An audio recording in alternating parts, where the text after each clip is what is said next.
Get ready to read this word the fast way. Get ready. Kid. Yes, kid. Sound it out. Get ready. Kid. Sound it out. Get ready. Kid. What word? Kid. Yes, kid. Boys and girls, sound this word out. Get ready. Seal. What word? Seal. Yes, steal.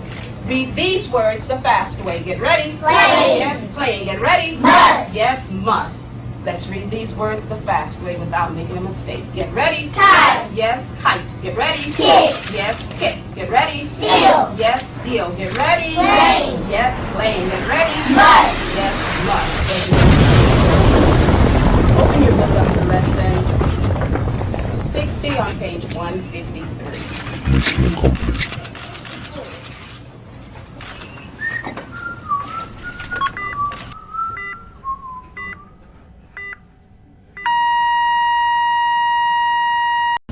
Get ready to read this word. Okay, I'm doing a quick, hopefully, excerpt from the Retrograde Planets book. Just wanted to read some really important things that I really feel like needs to be discussed as Mercury enters Libra this week and enters retrograde in 2 weeks. This is chapter 4 of Retrograde Planets by Eric Sullivan. This is a really important book, and this is a chapter that is about 20 pages long, so I'm just going to only read the highlighted parts, okay? So Mercury is the god of retrogression, meaning he is basically the creator of all retrogrades. Just a bit history on who he is, okay? The mythological Mercury, because most of this comes from these times. Replacing the Babylonian Egyptian names, Hermes was named by the Greeks to replace the Babylonian sidereal divinity Nebo. And in turn, the Romans rendered meaning. They called him Mercurius, I hope I pronounced that right, the Mercury of our current astrology. So he had several names. There is historical and indeed the Egyptian antecedent, whatever it is, Thoth. Okay, very much the god offspring of Nut. That's funny. The sky goddess and Jib, the earth god, which I believe these two in the Gemini symbol. Don't forget the Gemini. This is important because we're talking about retrogrades. They all dealt in the air signs. Gemini is mutable air, and the North Node is there. Mercury rules Gemini. And I believe that is Nut and Jib. Okay, where were we? And hopefully if you want to pause it, you can read the whole thing, but I'm just reading what I felt was important. The assimilation of Thoth, one of the versions of Hermes, which in turn made Mercurius, into the composite figure, astrological Mercury.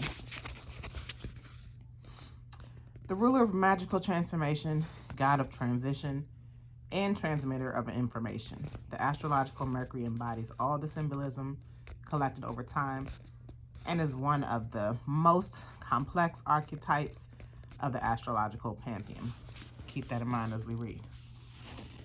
All right, what did I have next? Okay, this chapter calls him Hermes the most. So Hermes, as a patron of journeyer, okay? Because above here it talks of the difference between a traveler who has a point of departure and destination, whereas the journeyer is simply somewhere in between, in a kind of liminal place. And was that not a cool picture of liminal? So, with no perimeters, a traveler has an itinerary. A journeyer has left from some secure place and heads out willy-nilly into unknown territory to arrive at an unanticipated place in the unknown future. Mercury oversees the creative process which occurs spontaneously when one is trying to evolve an idea or a plan. So-called a brilliant idea. So basically, this is saying that, like, the journeyman is Mercury, which rules Gemini. the short distance traveler. And its opposite is the traveler. The journeyman takes some random kind of travels, right? Opposite is Sagittarius, representing long distance travel and planned travel, as like you would on an airplane. Whereas if you get in a car, you can go short distance or long distance with Mercury. It is Mercury who assists the artist in his discovery and travels into the unconsciousness to bring the results of subliminal conclusions to the conscious mind for articulation. So basically here, Mercury helps us go through things in our mind in a way that we communicate, especially subliminally and consciously and unconsciously. And then for articulation, meaning after we go through all these, this is what we come up with and we speak on. All right. The sense of suspense and anticipation associated with retrograde cycles mirrors the movements and cycles of Mercury. The dip into unconsciousness, which occurs deep in the recesses of the psychic. Surprising outcome are all part of natural 2 steps forward, 1 step back motion.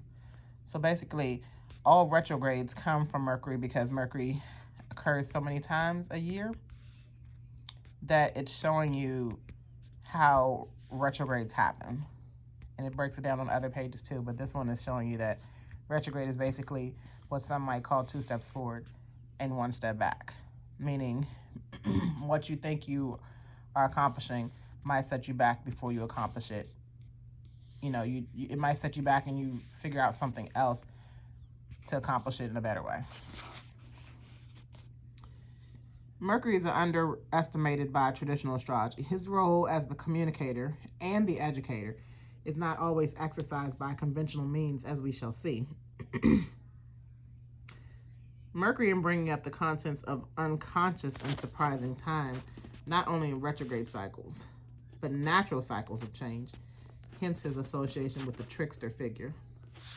There was a story in here, I believe it's right here, that is kind of speaking on how he tricks people. Mercury definitely tricks because his movements are not calculated, so you can't expect. You don't know what to expect. Mercury's role in the surfacing of information is paramount, and people who claim to channel entities are, in fact, this is important right here, y'all, highly susceptible, how do you say that word, to the trickster function. Information that is considered to be channeled may or may not have value. This is why I stay away from tarot cards, because I don't know if I'm doing people good or bad. However, here this points to astrologers, hence the healer, whether it be psychological or somatic. Hence the healer, the psychoanalyst, the astrologer, or whatever, is particularly susceptible to the dangers of the trickster energy. This is not to say that Mercury retrograde is a signature of trickster healer, but it's to say that the essence of Mercury cannot be controlled by the will. And where we think we are smugly in control, we are most likely to experience the trickster in all magnificent glory. So that section of this chapter was pretty much just giving a history of Mercury. Now we're going to go into what Mercury teaches, because this is super important. That might have been a little bit boring. Again, I'm not going to read this whole chapter, but I've definitely highlighted some really important parts. So Mercury is the teacher.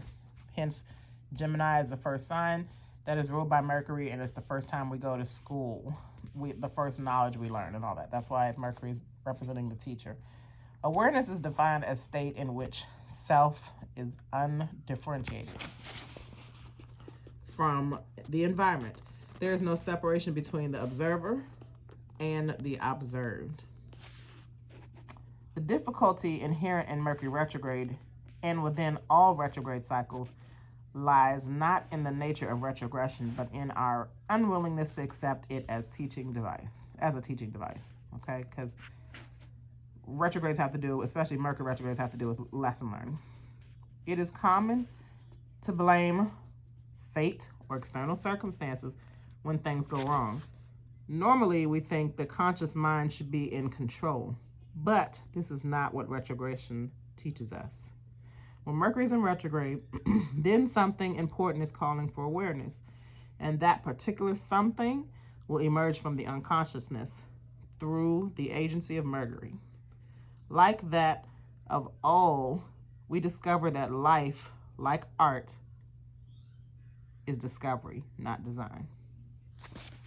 Why insist that all will fall apart and then magically righted when Mercury returns to its direct motion? So basically saying, when people say, oh, it's Mercury retrograde and when it's over, it'll be fine. No, you have to learn the lesson in Mercury retrograde for it to be fine.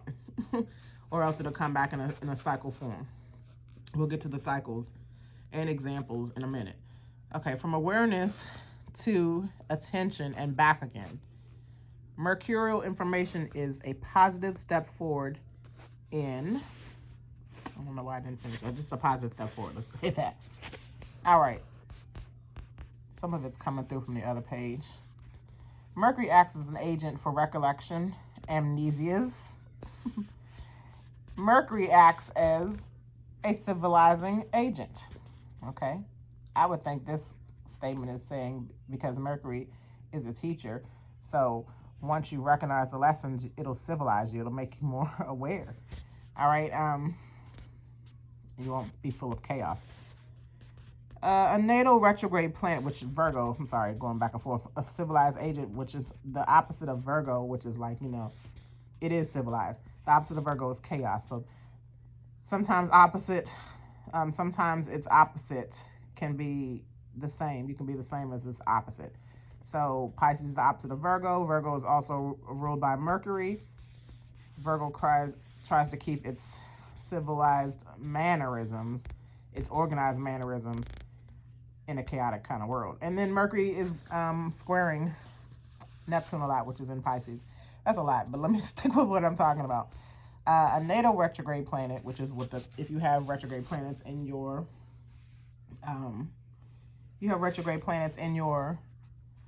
natal chart, in your birth chart.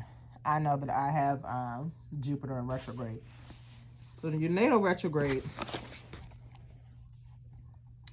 the way we can come to terms with the fascination with our dark side. So when you have retrogrades, you're coming out with whatever the dark side is and whatever the lessons you need to learn. The lessons that are learned from the transit of Mercury retrograde are multi-level, but for the sake of simplicity and for the sake of an astrological guideline. Let's say that they are dual. Mercury has the most frequent cycles of retrogression, which means it happens 3 times a year. It establishes a paradigm of responses and interpretation for all retrograde cycles. Mercury is retrograde in a particular element. We're going to go over that too, because currently Mercury is retrograding 3 times this year in the air signs. Last year was the water signs. Next year's the earth signs. Mercury then, it represents the human mind's capacity to symbolize reality and to translate symbols into reality. And retrograde phases of Mercury are geocentric references for both conscious and unconscious perceptions. And for the mind, it faces inner questions about outer challenges, meaning that whatever lesson you as an individual, because Mercury deals with your individual self, whatever questions you deal with as an individual cannot be answered by the outer situations going on. It really has to be you have to answer your own questions for the outer challenges to surface and pass or to be solved when you learn your lesson. All right, the planet of communication, Mercury, functions as the teller of a tale and relates the inner perceptions to another individual's Mercury on their natal chart, which then becomes the hearer of the tale. So basically, you're listening to other people's perceptions or you're giving them. Where are we? When Mercury's direct, as it is 80% of the time, because it only retrogrades for 3 weeks, y'all. 3 weeks times 3 times a year is only 9 weeks. So 80% of the time, Mercury is direct. 80% of the time, you're not learning a lesson. So it operates on a very functional level. There is little time for retrospection, and energy is expended in a productive action. Contemplative side is virtually on hold. The period of time that Mercury is retrograde will give rise to issues. Unconscious information will begin to surface. Unconscious information beginning to surface. We can really relate to that right now. A lot of us are starting to learn that what we believe is changing. Our beliefs are changing. That's what's beginning to surface unconsciously. Because like even if you're putting your blinders to it with the Sagittarius South Node, our beliefs are changing. They're coming to surface whether you like it or not. Instinctive mental downtime. Mercury is associated with everything Remember I say this right here, preface everything with I say this a lot. Redoing, rethinking, reorganizing, reassociating, anything that can be prefaced with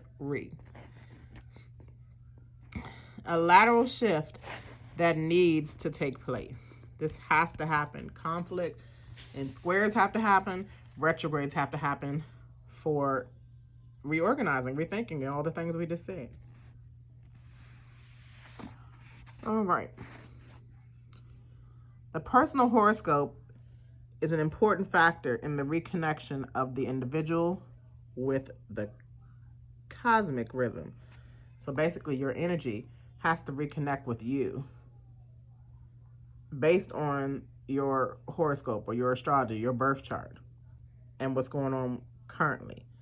The word horoscope comes from your sun sign or your moon or your rising sign, and even your other planet placements, and what's going on currently to reconnect you as the individual with the cosmic rhythm. The cosmic rhythm being the current forecast of astrology. What's happening above, so below. All right, I had to turn on the flash so this could be easy for me and you to read. We have skipped a few pages. Mercury retrograde through the elements. This is what the moment of truth you've been waiting for.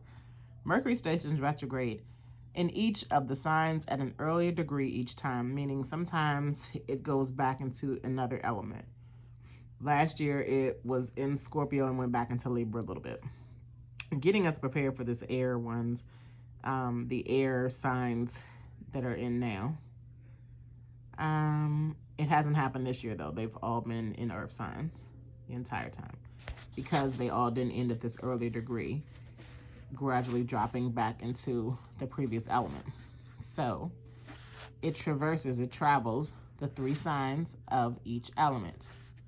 Each station connecting a loose grand trine. Remember, trines happen between the elements over a full cycle of 3 stations of Mercury in the course of 13 months, because it lasts a little bit longer than a year, the cycle. Through the elements, progress from fire to earth to air to water in the natural order of evolution. But they go backwards. So last year we were in water. This year we're in air. Because they're retrograding, right? Next year they'll be in earth, and the 2023 they'll be in fire. This also really, that I'm surprised that either I didn't read it or didn't point it out yet, or I skipped that part. Whatever the node is in, the north node is in, is where you find the trine of these Mercury retrograde. So currently, Gemini is the north node's position, and that is an air sign. The north node changes in January, and we'll start the earth signs retrogrades with Taurus in the north node, which is an earth sign. Just wanted to point that out because I didn't see it pointed out here. Here's some examples of previous years, and just to give other examples too. I didn't highlight these, but here they are. That's why I turned on the light. A full cycle of all the elements is seen as procession through the zodiac. So here are the years. Water, here's one that went back into fire and then stayed in water. All the air stayed, all the earth stayed. Earth went back into fire. I don't know how that happened.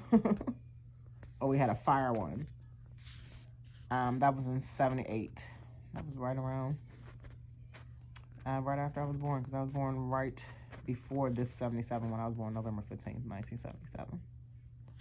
When the earth signs were having their retrogrades too. Opposite of my water sign birth.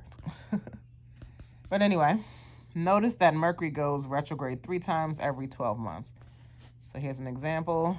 January 23rd, it's in the air sign.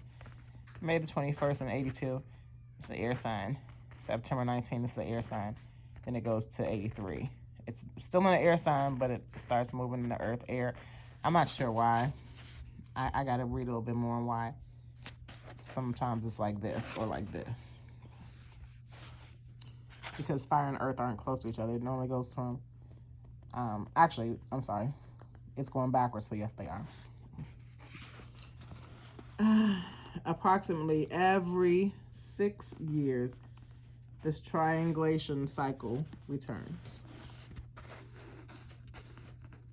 So, water, water, water, air, air, air, earth, earth, earth, fire, fire, fire, and it goes back to water. It started in 86. That would be to 92. So 6 plus 86 is 92. I'm sure why the flash is not coming back on, but okay. I highlighted this area because one thing I want to point out, especially about the nose, the last time the nose was in Gemini North Node and Sagittarius North Node was in 2001, when the air signs also were being the, we're squaring. We're retrograding. So if you remember, here is shortly after 9/11. I can't remember exactly what's happening on June 4th. I was being too lazy and didn't want to look it up. But I do remember around fall of 2001 is when the Gulf War started. Not the Gulf War. The war in Afghanistan started. Maybe that's kind of the same thing. I'm not sure. And then by 02, we had the, oh God, I'm lost over, y'all, so I'm gonna move on. But what's gonna happen is, here it's gonna explain what each lesson is for these signs. And I'm just gonna go over the question, which is asking you what the lesson is or what you need to think about when these elements are in retrograde. But I'm gonna focus on the air one only. So, water. What is the quality of my life? That is the question for the water signs. I'll pause it here, so if you're interested in what it has to say about Mercury retrograde in the water signs, you can take a look. Some of you, many of you, even though, again, Mercury is not in retrograde, but only 20% of the year, 9 weeks out of the year, many of you still were born on Mercury retrograde in one of these elements. So, all right, air, and we're going to come back to it. Earth, what are the tangible results of my life? This is what we can expect next year. I'll just briefly go through it a little bit. I wanted to highlight some of it, but security matters, practical concerns, whether this is a home, job, country, or your body. Ooh, that's going to be important next year, y'all. That's going to be the big lessons, especially based off of what you're going to learn about the lessons from this year. What it says, do not move, quit your job, immigrate, or spend a lot of money on these Mercury retrogrades in the earth sign. That is the lesson. There's a little bit more. With the fire signs, how can my inspiration create a future?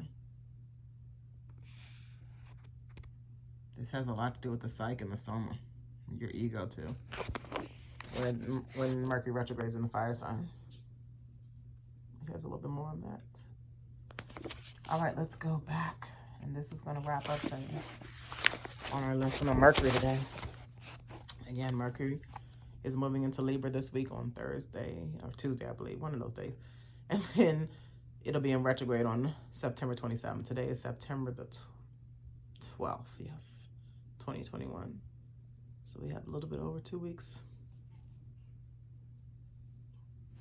2 weeks and 1 day. Two Mondays from tomorrow is when Mercury will be in Libra and in retrograde. All right, air. What is the meaning of relationships in my life?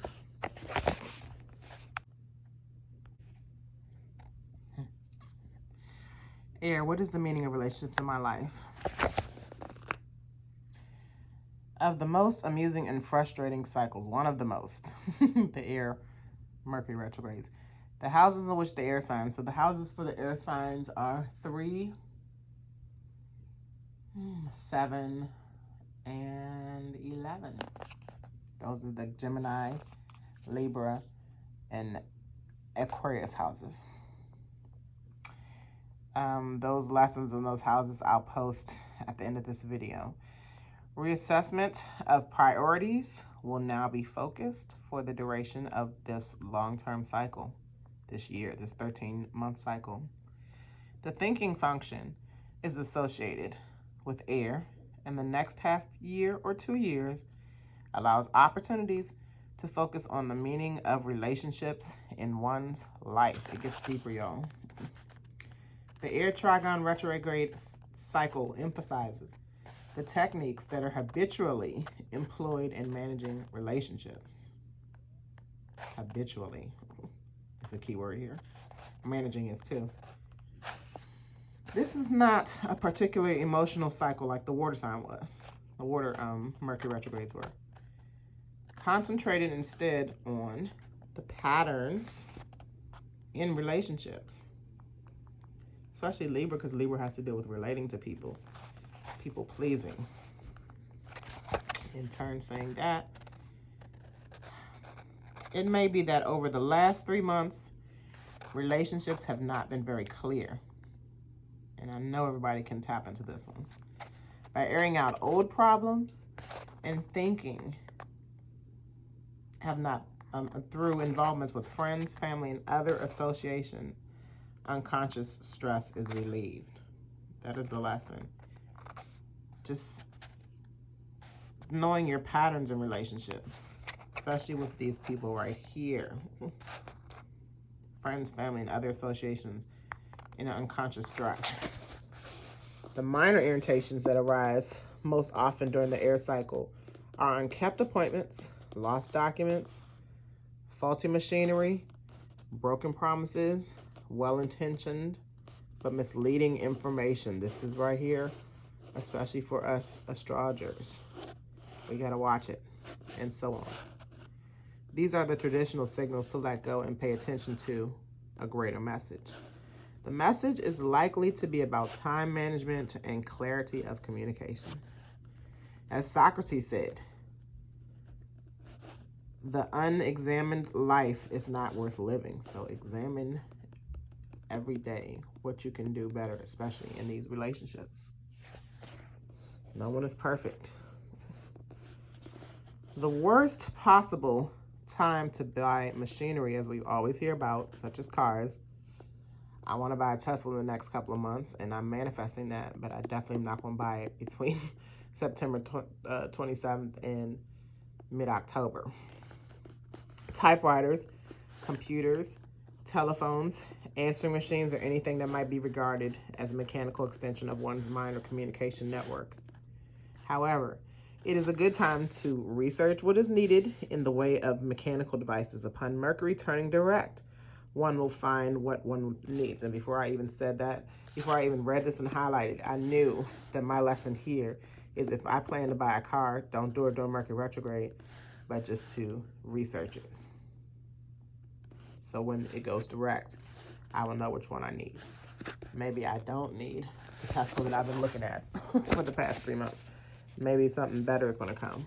Okay, so that's why you wait Also, avoid either contractual or tactic agreements unless you are prepared to accept alternative to the original plan, or even reversal of events upon Mercury's direction. So that's why you don't buy these things, because they might go bad. You know, your car might go bad, your new computer might go bad, your new phone, and then you'll have to deal with it. You're going to either have to fix it, not take it back, you know, those kind of things. So often what we expect is not what transpires at the end of the retrograde cycle, but it's precisely what is needed at the time. So I hope that this chapter was helpful. That's the end of it. Our next one is definitely going to be about Venus. One thing I also learned in this book earlier is that the retrograde cycles of inferior planets, because Mercury and Venus are the fastest planets that move in conjunction with the sun. They move with the sun. They have these things. The Earth, here's the sun. This is just a quick briefing on in between this Mercury and Venus cycle or episodes that I'm doing. There's the Earth in its own orbit circle. And here's Mercury and Venus where they could be. So an inferior planet, we'll go over that next time. Superior planet, we'll go over that next time. Inferior, basically, just really briefly, superior is when it's in front of the sun, and inferior is when it's in back, but they're both conjunct because they're at the same degree. They're eye to eye. But it's just superior, meaning it's probably a little bit more weight on its importance than the sun. That's why it's superior, and inferior means it's a little bit less important. But it's still important. It's important. We'll go over it. I have it highlighted. We'll go over it. I don't want to make this too long. All right, but this is real stuff, y'all. And Earth tied into it is severely too, because all the other planets other than Mercury and Venus are outside of Earth, Sun, and Mercury and Venus. They're on other orbits.